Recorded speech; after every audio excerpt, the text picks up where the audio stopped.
হয়তোবা আমি ওই জায়গায় থাকি এই কাজটা অবশ্যই করতাম। যেহেতু এটা একটা সেন্সিটিভ ইস্যু, এটা আমি পাবলিককে কমেন্ট করার আগে নিজেরা ডিসকাশন করে নিতাম। পাবলিকলি যখন আপনি একটা কমেন্ট করে ফেলেন, তখন ওটা সঠিক হবে না ভুল হবে, ওখান থেকে আপনি ফিরে আসাটা খুব ডিফিকাল্ট হয়ে যায়। সো পাবলিক কমেন্ট করার আগে আমার কাছে মনে হয় ইন্টারনালি আপনারা নিজেরা ডিসিশন নেন, আপনারা কি করবেন না করবেন। লাস্ট মুহূর্তে যায় আপনি পাবলিক কমেন্ট করেন, হয়তো খুব আর্লি যখন আপনি করে ফেলেন তখন আবার আপনি পিছনে আসতে পারেন।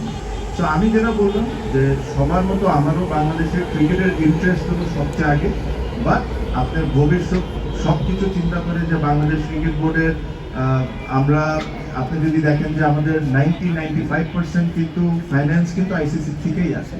তো সব কিছু আপনি বিবেচনা করে যেটা বাংলাদেশ ক্রিকেটকে হেল্প হবে আপনার এই সিদ্ধান্তটা নিতে হবে। বা হঠাৎ করে এখানে থেকে একজন পাবলিকলি একটা কমেন্ট করে দিচ্ছে, ওখান থেকে আরেকজন পাবলিকলি কমেন্ট করে দিচ্ছে, এই জিনিসটা আননেসেসারি একটা সিচুয়েশনটাকে আরো বেশি খারাপ করে দেয়।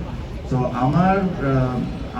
আমার দিক থেকে আমি এটাই বলবো যে আপনারা আপনাদের মতো সিদ্ধান্ত নেন, বিকজ আপনাদের কাছে ইনফরমেশন মিডিয়া বা নর্মাল কমন পাবলিকের চেয়ে আরো অনেক বেশি, আমার চেয়েও অনেক বেশি। তো আপনারা যেটা সঠিক মনে করবেন সিদ্ধান্ত নেওয়ার পর তারপর আপনারা পাবলিকলি একটা কমেন্ট করবেন। এটা না যে প্রত্যেকটা দিন পাবলিক কমেন্ট করছেন, যেটা এখন হচ্ছে।